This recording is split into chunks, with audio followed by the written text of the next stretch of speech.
Back on MorningLine, thanks for joining us this morning. You see, we're talking about child abuse prevention, sex abuse as well, in that umbrella. This is the month. April is where we try to acknowledge it, but every month of the year is something. Sue Fort White with Our Kids is on with us this morning, along with Jill Howlett, social worker from Our Kids, and Rob Kerrigan with Metro Police Department. You know, one case, we talk about how maybe sexual abuse evolves, and the word grooming sometimes. One of the really super high profile cases that we've been covering, you guys are all aware of, is Elizabeth Thomas out of Murray County, who disappeared with her school teacher and has been missing now as of today for 5 weeks. And we can get into where the heck they are and why we haven't been able to find them yet.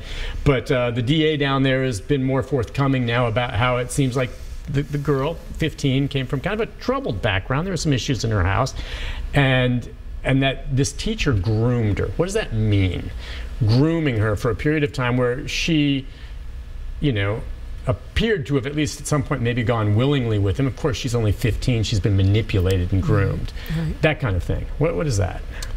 Well, a lot of times our suspects will begin by giving small gifts. Yep. Just sort of normalizing their relationship and making, isolating them from friends. They'll start working on some of those issues within the girl's family.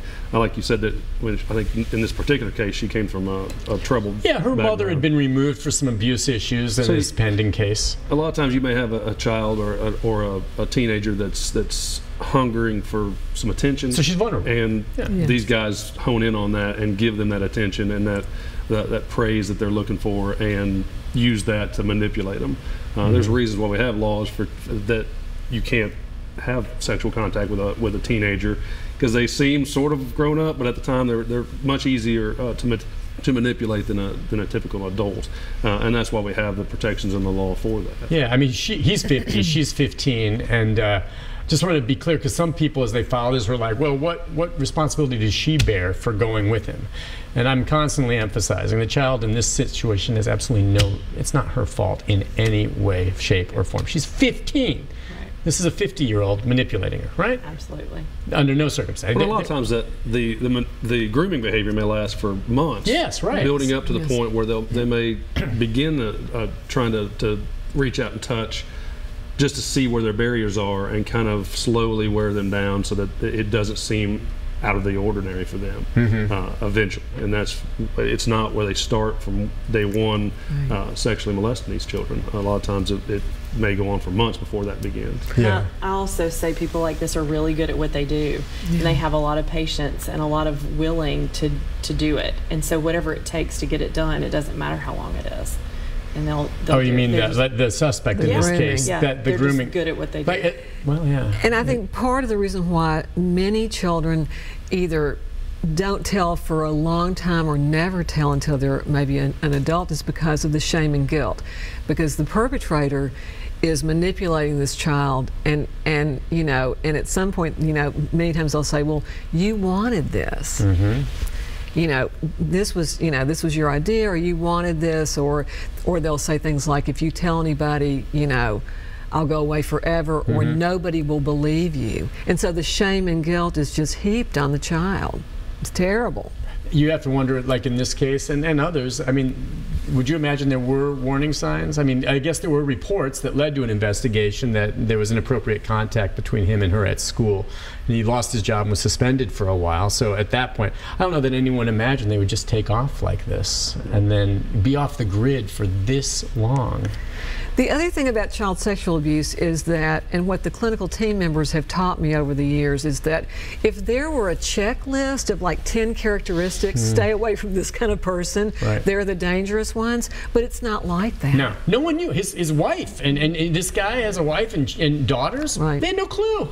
None whatsoever. So you definitely can't tell. People have this image of what a child molester or abuser looks like, you know, just, you know, some scary looking dude or whatever, but that's not true, is it? No. I mean, you see, they come from all walks of life. I've been working child sex abuse cases for 16 years, and I've arrested everybody from every walk of life, you name it. I've had somebody I've arrested from that background. Yeah. It's not at all what you would expect. A lot of times they look just like you or me.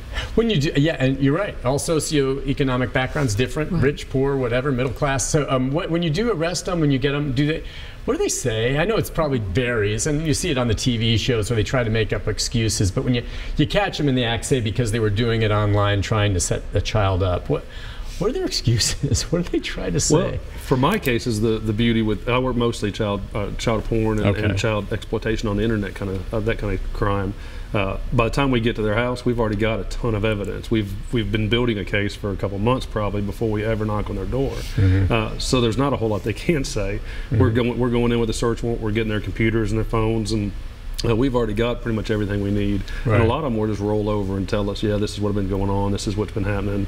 They're never going to tell us everything. We'll get into the forensics on the computers, and a lot of times we'll get the computer techs will come back and say, well, you need to subpoena this Dropbox or this online storage. That's what we're seeing a lot more of lately. What is that, like they have Dropboxes? Or like the cloud, like Apple Cloud. You have free storage capacity on their servers, so it's not sitting at your house. It's all the evidence we're needing is sitting somewhere on a different server in a different state, because Apple has their server, or Dropbox, or Google Drive, or any of those it's free services a lot of times. I mean, most of the phone services offer a couple gigs of storage space for pictures and that kind of stuff. So more and more we're seeing less hard drives at the scene and more cloud storage stuff that we have to then subpoena or serve search warrants again for those. Right.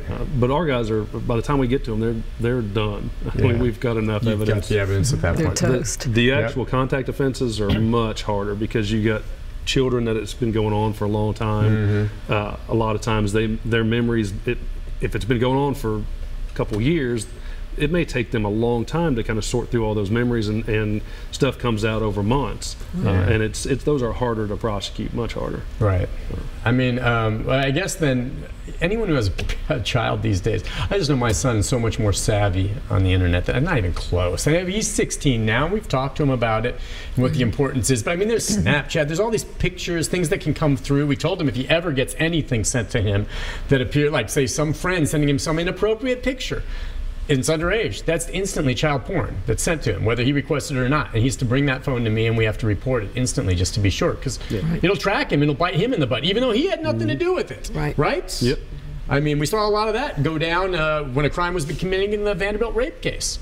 There were guys that were sent stuff, and they were dragged into it. And actually, they tried to cover it up, of course. It worked out in our favor that they were sharing it around, because it helped us build a much stronger case in that case. As that and Chad Gish, right? Yes, Chad Gish. You guys have a great, you work with them as well in terms of pulling stuff off? He's our forensic guy. So yeah, boy, he does. I go out and seize the stuff at the house, and or he from pulls the suspect. it out. He then takes it another step further and digs all the stuff out there from the deleted space on the hard drives and that kind of stuff. See, Rob Kerrigan is one reason why I have a lot of hope. I mean, there are really some great, smart, good people out there that are like really working hard to protect children. Yeah. Well, I mean, all right. So what do we tell parents then anyway? The dangers, or what you should watch for with your kids now online? I mean, just the basics. Has anything changed? It's you want to try to monitor it. I don't know if you put filters on, but they're going to be on Snapchat and some of these others that you're not necessarily. Talk to them, trust them, but what else can you do? I say don't trust them. I know. You're probably right, but how do then you get to it? You just grab their phone and look through it. I know people can do that. And that's what every time we talk to schools, we go out and talk to the kids. We talk to parent groups a lot of times.